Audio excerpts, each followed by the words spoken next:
Fun in the Sand. Hi, my name is Abun. I love adventures. I bet you do too. That's why I want to tell you about an amazing adventure I had. I traveled back in time and visited Saudi Arabia. It was a beautiful place, covered in sand and full of strange but wonderful things. The people there were so nice, even though they looked and spoke a little differently than we do. I'll never forget it. Come, let me tell you all about it. One summer night, my eldest brother, Rayhan, called us all into the living room for a secret meeting. My older sister, Kariman, sat on the couch next to me. Our older brother, Kinan, sat across from Rayhan, and we listened with anticipation. I have something amazing to show you, said Rayhan, barely restraining his excitement. What is it? I asked curiously. Rayhan is very smart and is always building interesting contraptions. I wanted to tell you about it, but maybe it's better if you see it, he said, smiling.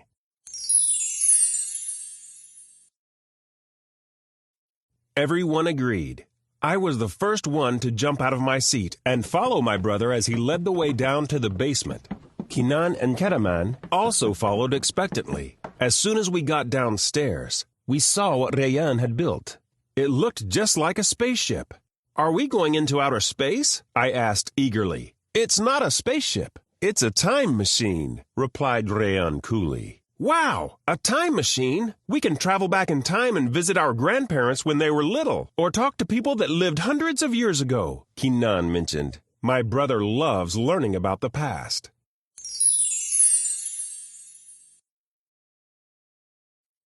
Can we go somewhere now? Kariman asked. Definitely, answered Rayhan. But where do we go? After some discussion and a little bit of shouting, we finally agreed that Kinan's idea was best. We would visit the place where our family came from. We jumped into the time machine and were surprised to see all the colorful lights and buttons. Rayhan asked us to buckle our seat belts as he dialed the location and time. Saudi Arabia, 1930. Bismillah, off we go, Kariman prayed. In an instant, our basement disappeared, and our ship reappeared over a sea of white sand. Rayhan found a hiding place for the time machine, and we stepped out onto the hot sand like lunar astronauts. It's so hot, I fussed. I pulled on the collar of my shirt to try to cool down. The heat from the scorching sun made us very uncomfortable. There has to be an air-conditioned building somewhere near, hoped Karaman. Or a pool, I added. Forget about finding a pool out here, guys. We're in the Arabian desert now, replied Rayhan. That's right, continued Kinan, and typical summer weather in Saudi Arabia is 45 degrees Celsius. Maybe we can find a place to hide from the sun, I suggested, scanning the horizon.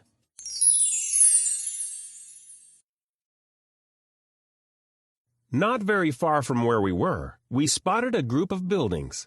We left the time machine hidden and began walking towards the village. Wiping the sweat from her brow, Kariman remarked, Rayhan, I'm so thirsty. We must find a drink. Look, straight ahead of us. It's a wishing well. Rayhan pointed in the direction of the village, towards a small stone structure. A woman was lifting buckets out of it.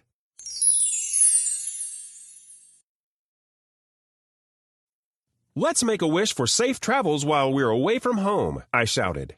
No, let's wish for some water, Kariman exclaimed. It seems like your wish is going to be granted, commented Kinan.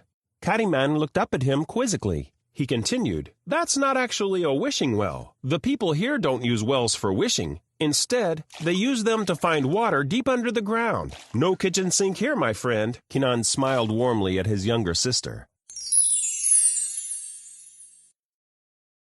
Without hesitation, Kariman nudged her way forward and spoke politely to the woman using the well. May I have some water? Come, and I will help you, young one. Having drunk our fill of water, we moved towards the village. I remember becoming more and more curious about the bustling activity ahead of us. What is that man in white doing over there? I asked the others. I don't know. Let's go ask him, replied Rayhan.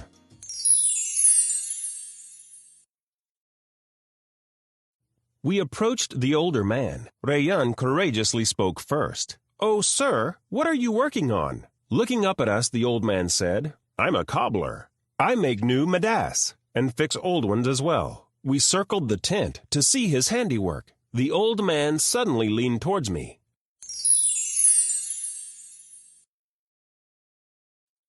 "What are you wearing there on your feet? Those look very strange to me." His comment reminded us that we must look very different to everyone here. Trying our best to stay calm, we let him take a closer look at our modern footwear. "Perhaps it would be better if we looked more like the people here," Rayyan whispered. "Others might stop us to see our modern clothes." "My son, why not buy a pair of madas?" the old man asked. The sandals he offered us were very nice, and I thought would help us blend in. "Rayyan, may I?" I pointed to a pair of madas. "No, Aban. Remember, you can't buy anything here because our money is different from this time in history." "Oh yeah, you're right." "Oops," I said, feeling a little bit silly and out of place here in this village. Gently putting the sandals back down, we said our goodbyes and moved on. Caddyman led us down a path, lined with merchant tents on either side. "Look at all the cool stuff here," she said exactly what I was thinking. "What are those odd-looking jugs with the long pointy spouts?" I asked. Taking me by the hand, Rayyan cruised over to a tent and lifted one of the jugs for me to see more closely. "It's called a dulla," said Kinan, who came over with us. "Mom uses one all the time to serve Arabic coffee. Haven't you seen it before, Aban?" Maybe. Ours just looks more modern, I guess." I took my time appreciating the artistic details of the cups. I couldn't forget the way the merchant smiled at me, hoping that I would be his next customer.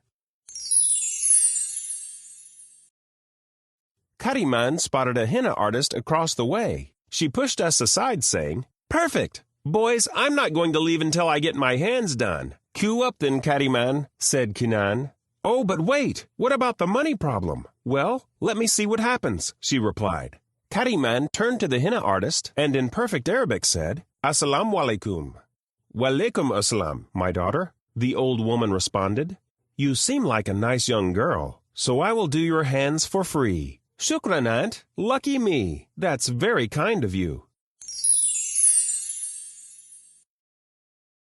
I still remember how amazed I was moments later when Caddyman showed us the detailed henna design on her hands. We wanted to say something, but we were too impressed for words. Caddyman's eyes beamed with pride.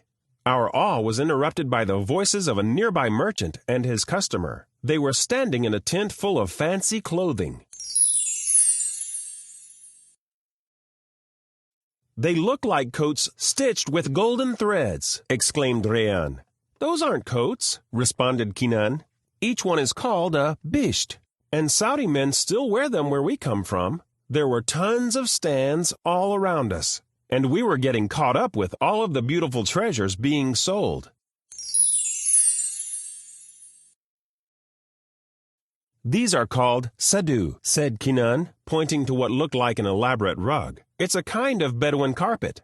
A distant round of applause made us all turn around. "What's that?" asked Caddyman in a surprised tone. The merchant overheard her question, and pointing in the direction of the sound said, "Children, don't you know it's Khalid's wedding day? Can we go see?" asked Caddyman.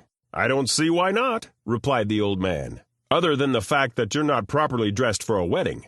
We were all a little disappointed and tried to think of ways we could get clothes, but Rayyan reminded us that without money, it would be nearly impossible. "Well, these people don't seem to mind us too much," argued Kinan. "Let's just relax and enjoy as much as we can." We followed the sound down the path and witnessed a small concert taking place in the hot sun. I have never seen an instrument with only one string. My words were full of surprise. "It's strange but familiar." "It sounds lovely," commented Kariman. "It's called a rababa," said Rayyan softly. The four of us stood there listening to the rababa, entranced by its unique sound. It seemed to echo inside of me, and I felt like I was home. When the song ended, Kinan beckoned. "Look, I see a tent with more musical instruments. Let's go in."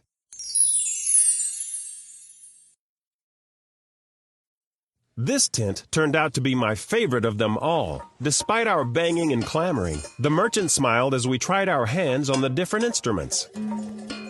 I know what this is. It's an oud, I said energetically. It's on TV all the time. I love the way it sounds. That's right, young man, and I'll give you a good price for this very special oud, said the merchant upon hearing my comment. But first tell me, what is this TV you speak of? Where is Kenan? Shouted Rayan, trying to change the subject. He had overheard the merchant ask me about the TV. Hurry up, let's go find him. But this is so much fun, Rayan. Let's keep playing, I responded. Pulling me aside, he whispered, if you weren't such a blabbermouth, I wouldn't have to worry so much about what you might say next. He seemed a little nervous, but now I'm more worried about finding Kenan.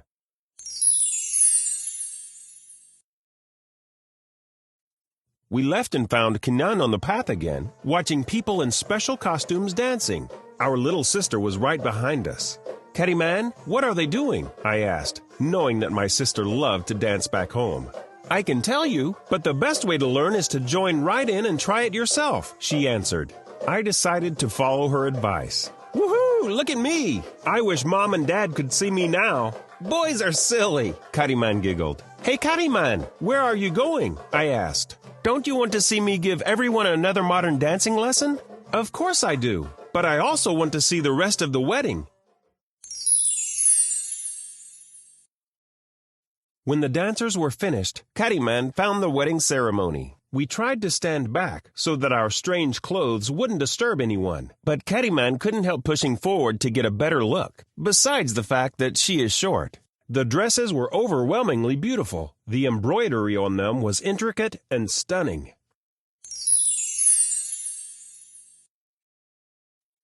When Kariman returned, we came across a clearing in the path where we encountered many native animals of Arabia. Rayan beckoned us to come closer. Aren't you all glad we came here? This is my favorite part of all, he said with glee. Wow, those men have falcons and Arabian horses, exclaimed Kenan. And look at the thin dogs with feathery tails. What are they called? Kariman questioned. The men use these Saluki dogs in the desert for hunting, answered Rayan. I've never seen camels up close like this, I said. The heat must have been getting to my head, because I fell into a deep daydream where Rayan and I were actually riding camels together. Our grandfather says camels are fast and surprisingly comfortable, said Kenan, snapping me out of my slumber. But I would prefer a Ferrari, a much faster ride like our time machine, he added. Hey, do you guys smell food? I asked, distracted by the aroma. Yes, my belly is starting to ache, responded Kariman. Mine too. Let's go see what's cooking, Rayan insisted. Our noses followed the mouth-watering scent down the path. At last, we found a woman using a fire for cooking, but she held a strange tool in her hand. What's that thing that looks like a pointy accordion? I asked. The Saudis call it menfakh, or bellows, as the British say. It blows air into the fire to keep it burning, said Kariman. The food smells good, but it's starting to get dark here. I suggest we leave now, Rayan. Shouldn't we? Whispered Kenan. You're right. This has been fun, but we should head home. Kenan and Rayan made it back to the place where we hid the time machine, but I could not resist looking into a few more tents along the way. Kariman and I rounded the corner just as they were ready to take off again. Come on, time travelers. It's time to go back to the future, Rayan shouted. Or go back to the present, you mean, joked Kariman, laughing.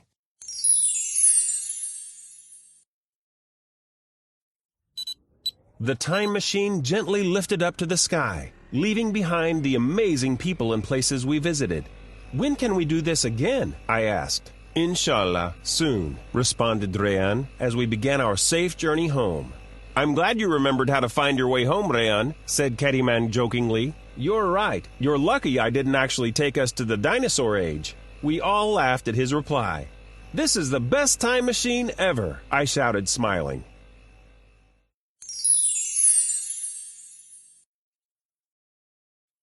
After a big dinner, I went to my room ready for sleep. Okay, Aban, you can keep all of this a secret, can't you? Whispered Rayan. Yes, brother, I can. Thank you so much for the best history lesson ever. Good night, little time traveler, said Rayan as he tucked me in for some much-needed rest. It was time to dream about my next adventure.